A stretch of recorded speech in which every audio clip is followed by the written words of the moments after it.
But with that mouthful said, we hop into game number 1. It's a brand new best of 5, and it's the second preliminary match of the day. Spawning in the bottom right side of the map, he is the red Zerg player. It's Silky. And his opponent to the bottom left, she is playing under perhaps not perfect conditions, but sometimes stress breeds victory. In the bottom left, it's Nina.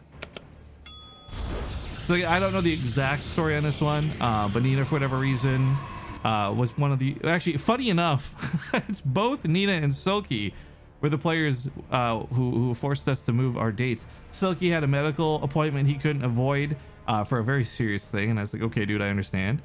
For Nina, she told me she was driving down to another city, and it's just like, cool. So the day of our original tournament, half the players couldn't compete. Rather than try and fill or do anything, everybody agreed, Future and Cham included, that they'd be available to do this today on Saturday. Not preferable for me, but that's okay, because here we are, and I'd rather get this group done than not, as I'm in full support of making this charity go as high as possible. I mean, to be honest, right now, we could get stalled out at 4.2k. Knock on wood, please don't let that happen. But I'd still be very satisfied. That's a lot of money we've raised to help people, and I know that'll go to some very, very good people in need. So thank you guys again, all those who have supported up to this point. But okay, ZVP, if you've been watching this matchup, I feel like we're seeing a lot of all-ins out of both sides. But the one kind of nice thing is watching the Protoss. Once upon a time, I feel like every build you had was kind of a potential all-in. But in this case, for Nina, nowadays we're seeing Resonating Blaze, for example, not be super committed, but instead more of an opener tech path. And things have developed and changed a bit. But as far as the matchup goes, and this is super worth talking about because of the patch, I think most all-ins aren't going to be as effective anymore because of the new shield battery change. And we've seen this a couple of times. If you watch Stay at Home Strike Cup, there's some great clips of Roddy laughing his ass off at it. I was super surprised by the first time we saw it the other day in groups. But the new shield battery is pretty much like a one-stop shop. For 14 seconds, every 1 minute, you can stop pretty much any attack you want. Now, after that 14 seconds, you can still die. But the new shield battery is kind of insane and ridiculous. So very good, very easy defensive hold in front of the bases. So I think we're going to see things really start to change. Whereas before, a lot of these Roach Ravager busts were kind of super simple all-ins Zerg can pull off. Maybe won't be anymore because of how powerful the new shield battery ability is off the Nexus. And with only a 1 minute cooldown, I feel like this is very, very, very usable defensively. But again, at some point it gets to the point where, you know, you can just like throw 5 corrosive balls on the shield battery and it dies, and that ability doesn't matter. I'm just really excited for it. Not the play we're going to see today, not the play we're going to see next week, but what the meta for this matchup changes to, because for me, it's been pretty stale and very un-Protoss favored for a while. And it's hard to say that there'll be like the butterfly effect rippling out and making things all different, but maybe having a more secure early game means less all-in necessity out of Protoss, and maybe we see this matchup start having some win changes. I don't know. It's a lot to hypothesize about, hypothesize about, and I'm just excited to see what it turns into. Some of the patches in this patch were, or some of the changes in the patch were a little wonky, but nothing was super dramatic. So I don't think we're gonna see big crazy changes to the game, but it'll be very fun to see what this one turns into. Now these poor adapts don't get much done. The Phoenix, I think, just killed an Overlord. Granted, almost died itself in doing so. And the adapts didn't kill really enough. Actually, not a single drone died. That was a pure trade for lings. 2 adepts for 8 lings isn't too terrible, especially because it looks like there was an Overlord that died with it. But I'm not a fan of this. Trap would do this for a while too, I feel. We'd watch him many times through GSL, and eventually BlizzCon, he would just throw away his first 2 adepts. And Trap's not a bad player. Trap's a player you model yourself after. I've never agreed with that one play style. I feel like you could commit a little bit and still transfer out after trading up for some of the lings, but regardless, I'm not here to be super critical, just noting that 2 adepts dying is always a little sad to see. You guys thought it was Friday? I'm not having a moment. Today is Saturday, right? Because I had to blow off some plans with somebody special to me today. Yeah, it's Saturday. Okay. I'm like, don't tell me I did this for nothing. No, today's Saturday. We are good. It's you degenerates in chat who can't keep up with the days of the week. It is Saturday, brother. Yes, today's Saturday. And then tomorrow is Sunday. And then more notably, Monday is ESL.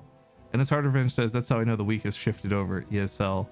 I thought this was a missed rally, but looks like Silky is actually very intentionally gathering up the minerals through the center of the field to open up this potential pathway. Does he know about the bottom base? He doesn't know about the bottom base, but there is a bottom base down here from Nina. This may be just process of elimination though. No third here, no third here. Well, there's got to be a third because a 2-base all-in would be hitting around now. So as Silky runs in through the back door, Nina does have units here to defend. This will not be something easily dealt with. Oh, I didn't even realize what Nina was doing. I didn't even look because it's like, it's an upgrade that you just don't look for. So hiding in plain sight, Shadow Strike. Actually, if I mouse over this, it doesn't look like it at all. Look, guys, just normal Protoss build. It's blink, nothing else, nothing special to see here. Just blink, you know, good old Protoss and blink. No, it's DT blink. And I have to imagine, like, the things like Phoenix or Hallucination can provide the high ground vision Nina would need for her DTs to jump up, but there's also this part in the back that could work. So Silky's got a spine crawler down here. I don't think at any point I don't think the Dark Shrine was scouted. No. And you would just never ever guess somebody going blink DTs. It's such a not thing. Nobody does it really. Some cases, sure, versus Terran, it's warranted, and sometimes you go for it in the late game because why not? But early on like this, I'm sorry, unless you're doing Sphere Dragon, nobody does this. So this may or may not catch Silky off guard. He does withdraw back to the main base though. This is, I think, very acceptable to do because when you look at his vision, he's got the entire middle of the map seen through these creep tumors. If anything's walking down for an attack, he should be able to reposition himself with plenty of time. But he's not going to see the units that are actually coming for him. And oh my goodness, this many DTs, each of them hitting for 45, is just going to chunk anything they grab. There is a Spore Crawler in the main for detection. There's an Overseer over here. Oh, if Nina waits, oh, this could be so bloody clever. Yeah, waits for the blink ability to be kind of off cooldown, so if she needs to retreat, she can. And if she needs to retreat, it's got to be out of the back through blink. Unfortunately, though, looks like a lot of these DTs are going to get caught. Managed to blink out with most of them. Okay, the range on blink is insane. I've never had to measure that. I thought for sure half of those Dark Templar would never make it over the wall, but forget about it. No problem. They actually escape alive.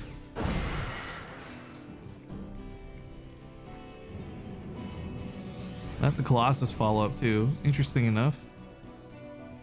I do feel like Silky's been given a lot of leeway though to run away with this game. And while Nina might be trying out some really cool tactics here, double robo is gonna get countered by the Phoenix, or excuse me, by the Corruptors. So Colossus won't be able to stand for very long.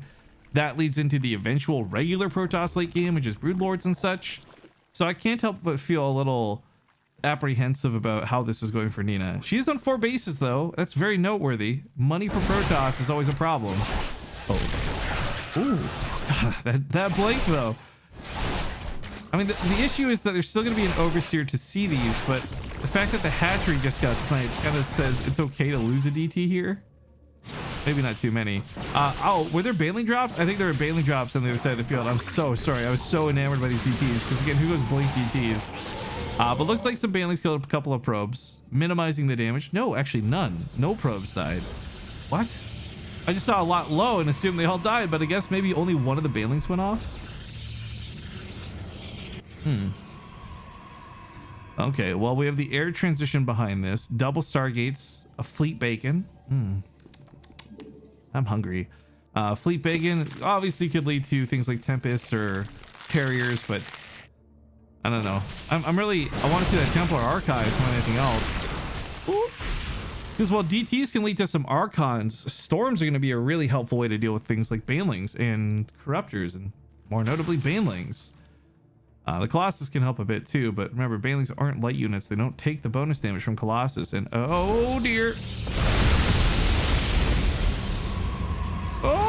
Oh, he sees the transfer back and he wants to grab her probes. She pulls him back away and Nina just barely keeps all this alive and good. But I haven't shown you guys the income graph because I myself have been too afraid to look at it. I think it's about time to see just how much more money Silky's had this game. Yeah. Spiking very heavily in Silky's favor. That's going to be a lot of cash to work with. That's a maxed out Zerg army, but it's also going to be a maxed out army that has things like Broodlords in it.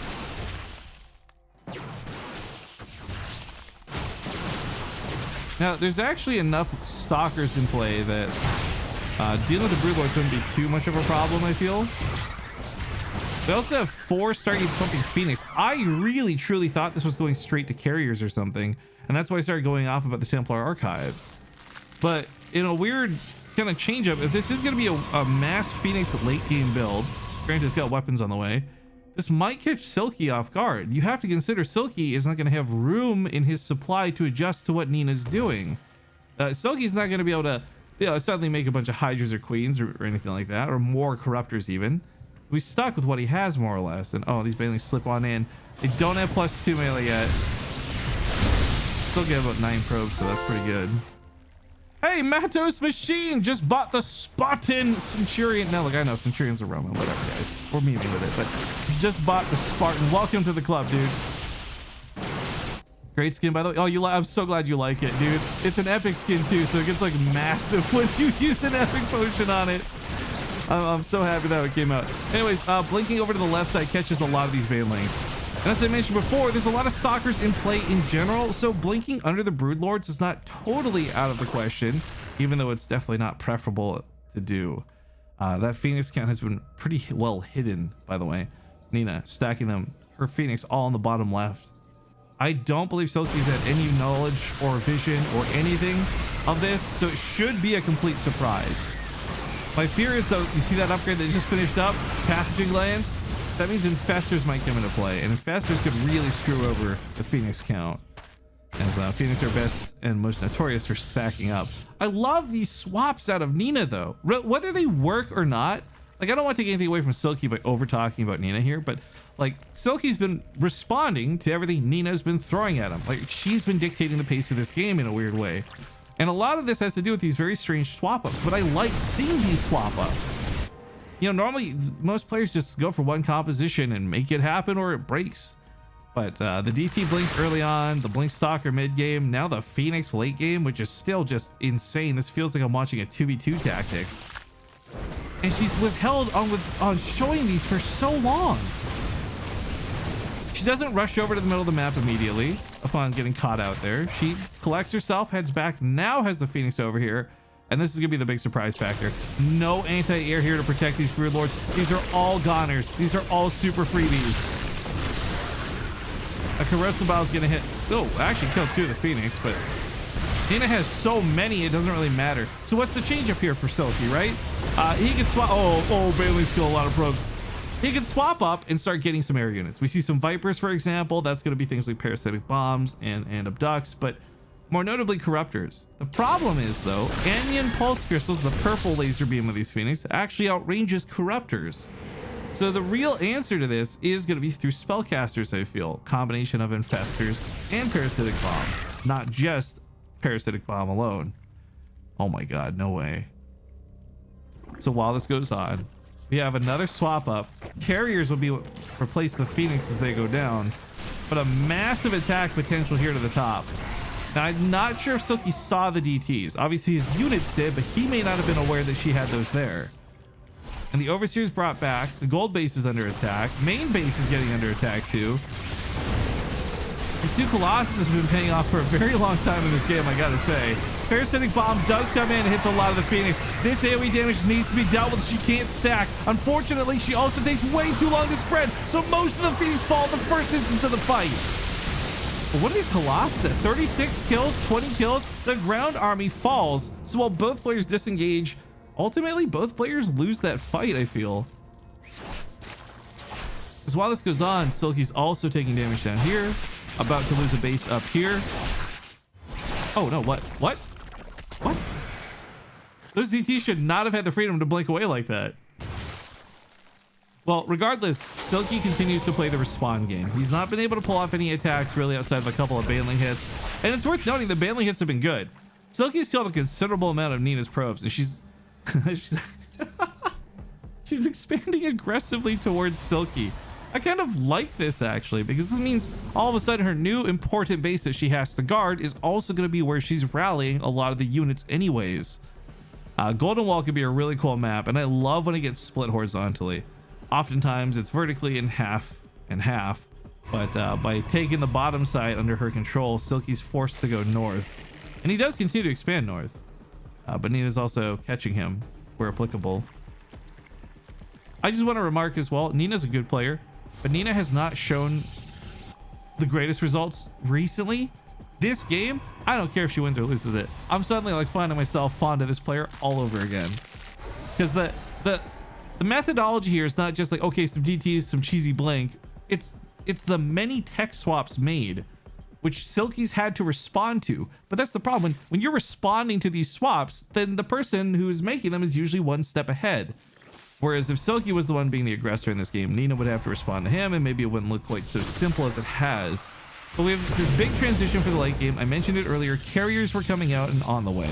Corruptors are still a really good counter for carriers, and I don't think Nina can actually safely do this carrier transition. But with some Archons underneath them and a couple of Storms, suddenly the Corruptors are not such a hard counter. And if Corruptors dive in to focus on the carriers, they're going to take a lot of damage. I watched Roddy in a very similar position to this not too long ago, where just 2 Archons completely turned the game around for him. And that's definitely something that could happen here. There's no catapults in the game. Nobody wants catapults anyways. You want trebuchets. And if trebuchets were in this game, it'd be so broken. I mean, honestly, what are you gonna do? Trust some high-tech space machinery that could fall apart at any given moment? Nuts and bolts just pop out, simultaneously combust to move a 30-kilogram object 500 meters? Or would you rather trust a trebuchet? Tried, tested, and true throughout time. That's right. I don't even need to wait for your answer. I know what it is. And I too would pick the trebuchet 10 times out of 10. Anyways, some of you probably didn't appreciate that little rant while the fight was going on, but to be honest, nothing too remarkable happened in that fight in my opinion. The reveal's been made as carriers, right? But Silky's not going to change what he's doing. He's already been building Corruptors as a way to deal with it. But what you saw towards the end of that fight that I didn't quite mention was how much those Corruptors were getting shredded by the ground units. The Archon, it just doesn't need much. 3 or 4 shots, splash damage 39, because it's all versus biological. Archons are really the kings of these late game engagements, not the carriers. Well, it's both of them together, but oh, the Storm is good. Most of the Baileys die rolling into the fight. Stalkers blink up to the top side. Reinforcing carriers have made it to the front line, and while Silky has barely broken Nina's first wave, Nina's ready to go with the next one. In fact, the only thing missing from this would be Nina overcharging her shield battery. Honestly, I think would have made a big difference in these fights, but pursuing the fight forward, the bases were kept limited. The DTs had caused so much harassment that Silky had to invest literally thousands of minerals in various types of static defense throughout the game. All of that money not available here to be army units, not available to save him in his main base. And Silky's income has been good, no question about it. But if he can't break this army, I don't know if he'll ever break her. In fact, same for Nina too, though. She doesn't have the money to rebuild these carriers if they get picked off. So this is pretty terrifying falling back the way this is. As carriers continue to get focused down, I ask, where are the Archons? Where are the Archons on the ground? Well, I know where the DTs and the Zealots are, and they're running around killing everything else. This fight, it's not a washout for either side. This goes so back and forth. Neither player again really wins this engagement, but where the win comes from is around on the other side, and like the damage done throughout the outskirts of the map. The gold base is denied, a couple of drones go down, tech buildings getting swatted at. This DT alone has 19 kills. In fact, 6 hatcheries have died in the making of this game. The resources lost definitely favors Nina, but it's still a very expensive game for her. And while she does have plenty of bases to work off of at the moment, wait a minute, I have cast a good chunk of games on this map, and I have never seen anyone mine the gold base from this side before. But I guess it makes sense when you think about it. Zerglings can't exactly run by. The Roaches can't deny this, though. That's going to be a little annoying to deal with. But I feel like this is a pretty easy response, and that base is pretty non-committed. There's no gas, of course, which kind of sucks, but I don't think Nina's really hard up for gas right now so much as minerals. Granted, she's making things that are very expensive. She needs everything. But what I'm saying is, like, there's already all the Templar warped in, right? There's already Archons on the ground. At this point, like, more cannon fodder, more static defenses, and that's where the gold minerals, I think, are really going to be nice. Will you please just fucking talk about the game? I have been teched out, but thank you for the 30-month resub. The carrier's just going to sit over here and prevent the roaches from continuing to be a problem. Investing back into Vipers, though, I like the idea of some abducts in these situations. The problem is, though, even with abducts being an option, you still have the threat of, like, feedback from the Templar.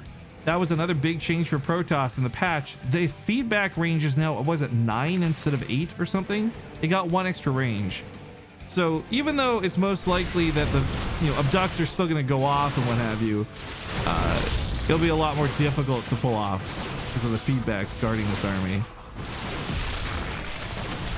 Really trying her best here to kill that last Ravager so that the probes can continue mining. Not the end of the world. We got some Zealots running around. I mean, the thing about Zealots is they're not on +3 weapons. So this affects the fight with the armor on Lings, but also affects whether they can even chew through the spine crawlers or not. Zealots are really good units. They're very tanky, very durable, and they do some high DPS, but they need upgrades to really shine. Meanwhile, Nina, she's got a lot of big tech buildings for Silky and Silky's supply block. Starks in chat wants to know, where is Graviton Catapult? Right. Why is Nina not research Graviton Catapult? Carriers are so, come on. It's because it doesn't exist anymore, my friend. It hasn't for quite some time.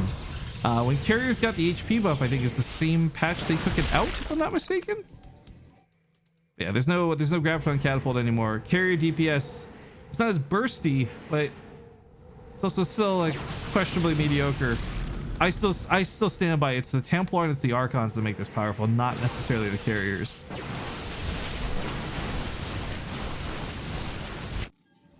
I can't believe Nina's taking this space, but this is so bold to do. Sorry, Corruptors are picking off a couple of the carriers because they are not protected by those units they just finished floating over.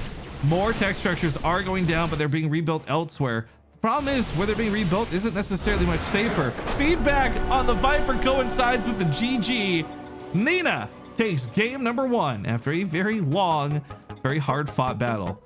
23 minutes is no joke.